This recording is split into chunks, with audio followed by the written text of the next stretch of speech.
You ever see a man slowly dying but smiling? He's usually the one carrying the groceries, fixing the Wi-Fi, nodding during arguments, staring at the woman across the dinner table who once moaned his name but now barely whispers his existence. He doesn't know he's dying. He thinks he's being patient, being mature, being exactly what she asked for. But he doesn't see it. He's slowly being erased, one apology at a time, one it's okay at a time, one fake smile at a time.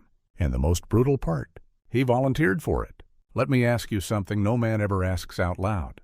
Why do women never seem to want what they say they want? Why do they beg for sensitivity, but then run toward the man who treats them like a calendar appointment? Why do they preach partnership but crave dominance? Why do they say, I want a nice guy, but ghost him the moment he actually listens? Schopenhauer called this a biological paradox. I call it a crucifixion because men are getting nailed to expectations that were never real in the first place. And here's the punch to your soul. She's not lying. She's not manipulating you. She's not evil. She just doesn't know what she wants. Because what she says she wants is spoken by the lips of her culture. But what she responds to, what she truly wants, comes from the depths of her nature. And nature doesn't care how many good morning texts you send. Nature doesn't care that you were there when her cat died or that you canceled your dreams to help her build hers. Nature built her to desire what survives, not what submits. You think you're going to outlove that? You think flowers, loyalty, and emotional vulnerability are going to override 3 million years of instinct? Let me tell you something that might liberate you or shatter your illusions, depending on how deep they run. She doesn't want your love. She wants your gravity.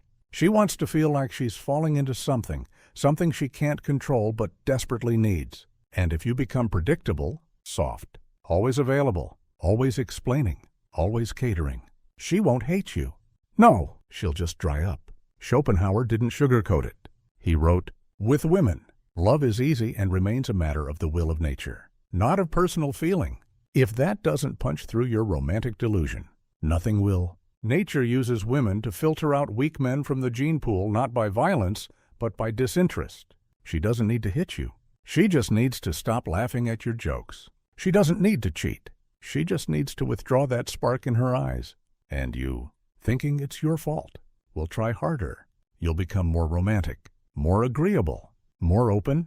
You'll walk straight into the slaughter, wearing a suit of sincerity because no one ever told you the truth. The more you act like the man she said she wanted, the less you become the man her nature needs to respect. Let that sink in. What she says, those are her social scripts, her PR team, her political correctness. But what she wants, that's ancient, preverbal, cold.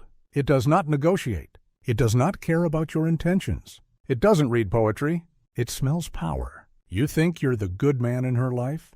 But if you've ever been dumped after giving her everything, here's the brutal diagnosis. You gave too much and became nothing. You stopped being the mountain and became the mud.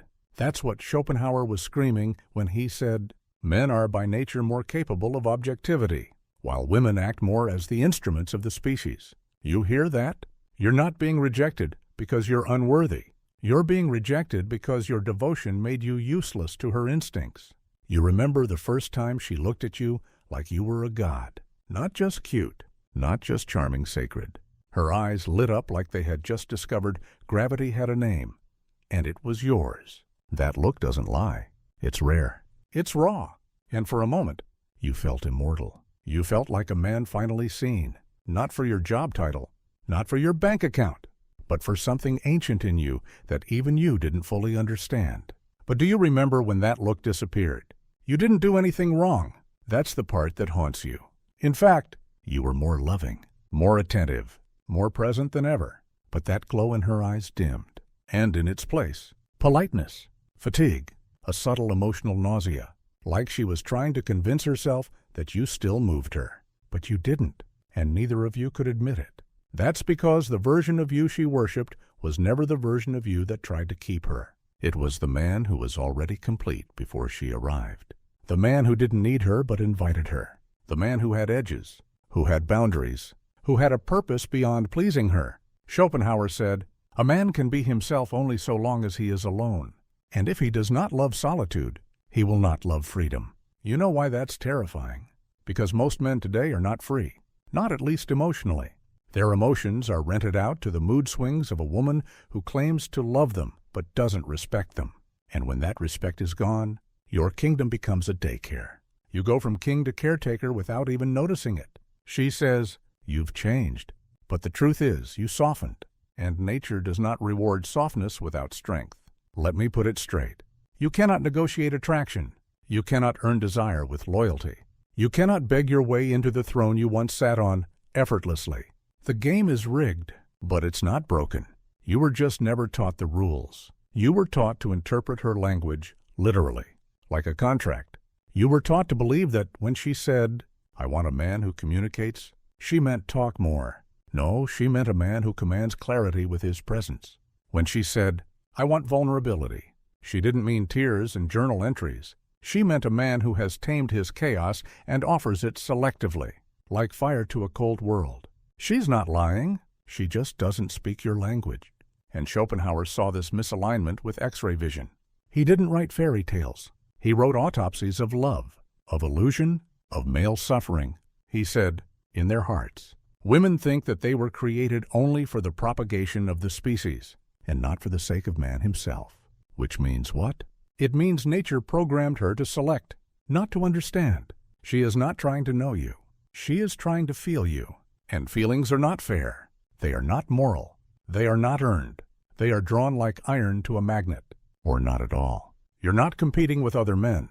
You're competing with the electricity of your presence, with the gravity of your masculine silence, with the confidence of a man who doesn't need her love to be whole. And if you think that sounds harsh, good, because it's time you stopped trying to be lovable and started being undeniable. You were not born to be a boyfriend. You were born to be a man. And manhood, it's not a brand. It's not a performance. It's a rootedness so deep that when a woman leans into you, she forgets what day it is. But you've been performing, you've been bending, smiling when you're hurt, nodding when you should have walked away. And every time you do, she loses respect. Not because you're weak, but because you've betrayed your own design to protect her comfort. Let me hit you with this, and I'll stop. She doesn't want what she says. She wants what she feels safe admiring. And that admiration only exists when you are first loyal to yourself. That's the wisdom Schopenhauer buried in plain sight. And that, my friend, is the beginning of male enlightenment. Not hating her for it, not punishing yourself for it, but rising above both into clarity.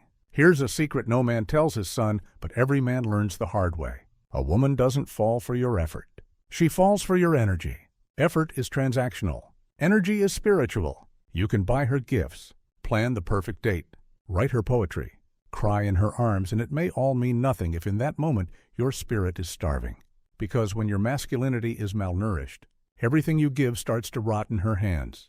That's why the good guy always loses to the man with dangerous calm. That's why the one who chases ends up ghosted, and the one who walks away is hunted. It's not a mystery. It's a law of emotional gravity, and you were taught to defy it, not obey it. Schopenhauer knew this before TikTok therapists started selling high-value man courses. He didn't say it in cute language. He said it like a bullet through the skull. Women exist in the main solely for the propagation of the species, and are only the means thereto. That doesn't mean she's shallow. That doesn't mean she's evil. It means her biology outranks her logic. When she tells you she wants stability, that's real, but her nature might crave chaos. When she says she wants a provider, that's real too.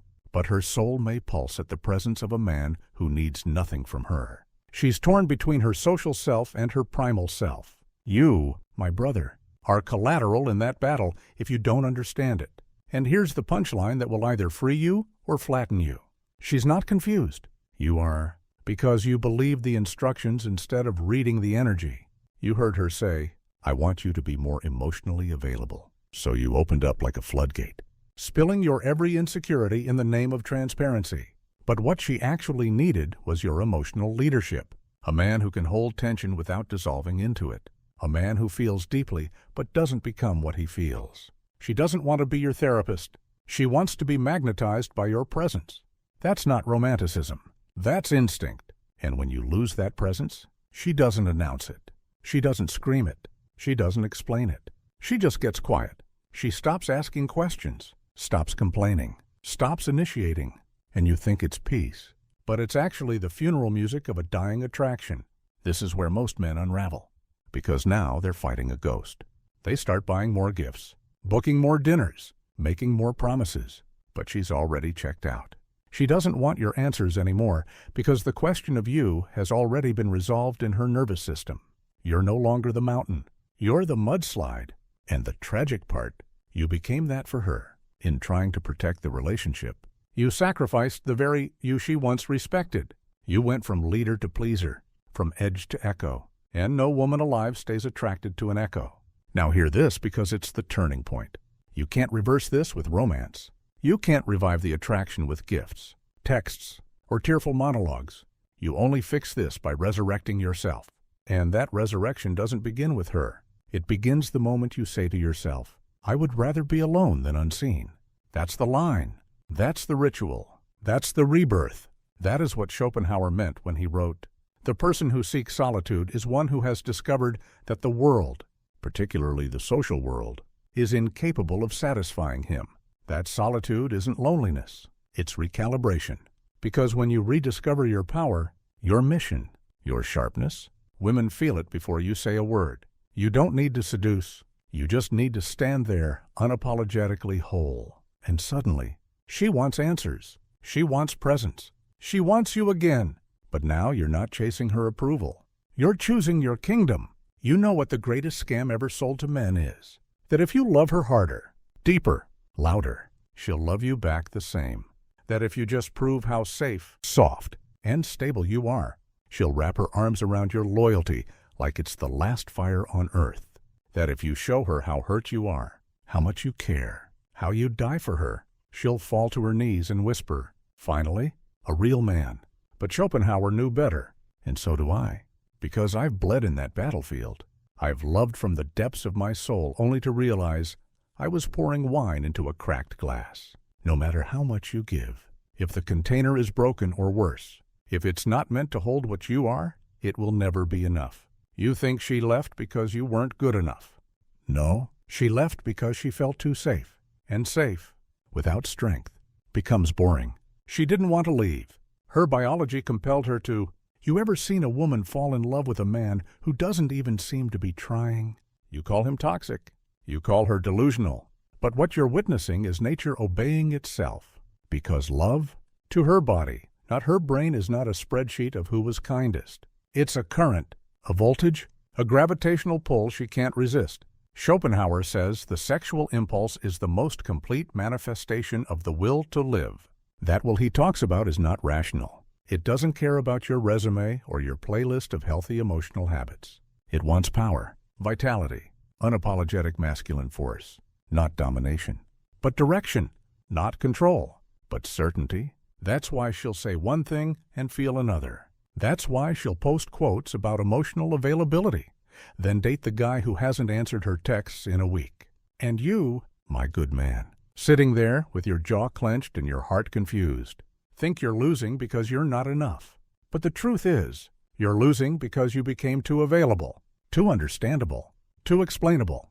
The moment she can predict your every move, she loses the thrill. And when there's no mystery, there's no tension. And without tension, there's no seduction. And without seduction, you're not her man. You're her emotional employee? Let that burn through your delusions like acid. Because it's not your fault. You were taught to behave this way. Society told you to be nice, vulnerable, sensitive, open.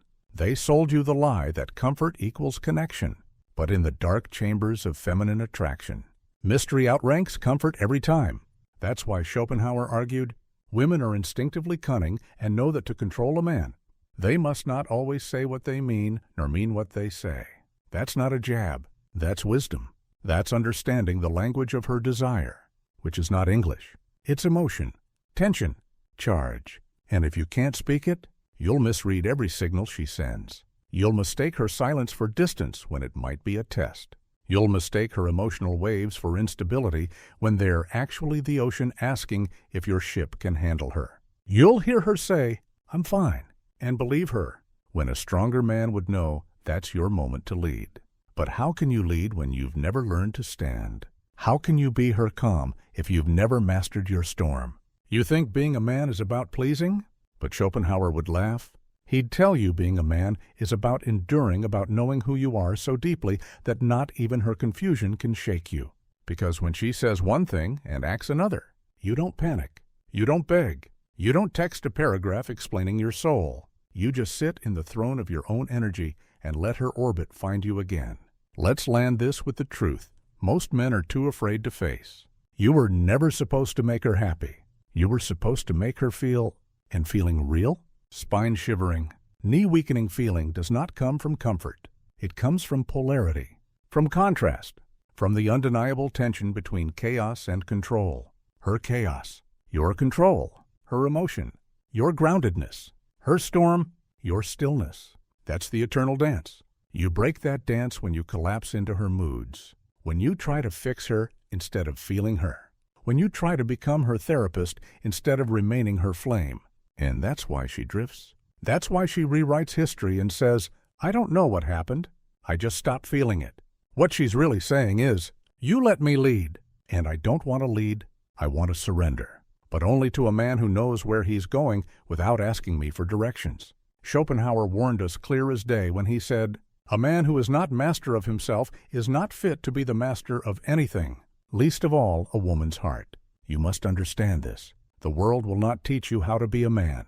It will only teach you how to be safe. And safety is sterile. Women don't crave sterile. They crave depth, mystery, fire, not because they're irrational, but because they're emotional creatures of evolution built to test your stability, not with cruelty, but with chaos. She's not trying to destroy you. She's trying to see if you're worth following when the world burns. And you can't fake that. You can't read enough books, listen to enough podcasts, or memorize enough pickup lines. You either become that man, or you keep losing to the version of yourself that never grew past boyhood, because she'll always sense the boy pretending to be the man. And she'll never stay with a man who bends to win her, because deep down, she doesn't want to be the prize. She wants to belong to a man who's already won himself. You are that man. Or you're not. If you're listening to this, I believe you're ready. Ready to stop seeking validation from women who can't even validate themselves. Ready to walk away from tables where you have to beg for what you were born to command. Ready to become the kind of man whose presence rewrites her nervous system without saying a word. And maybe, just maybe, you stop trying to decode her signals because now you don't need them. You've become your own compass.